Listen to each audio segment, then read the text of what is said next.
Asri gurbet harap etmiş köyümü, bülbül gitmiş baykuş konmuş, gel hele gel hele gel hele gel hele gel hele gel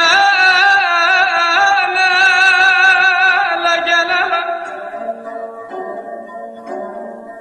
Ben alayım ben paşayım diyenler, kapıları kilitlemişler, gel hele gel hele gel hele gel hele gel hele gel.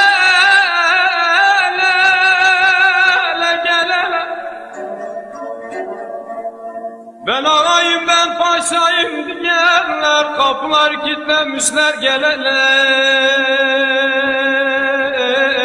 gel hele gel hele.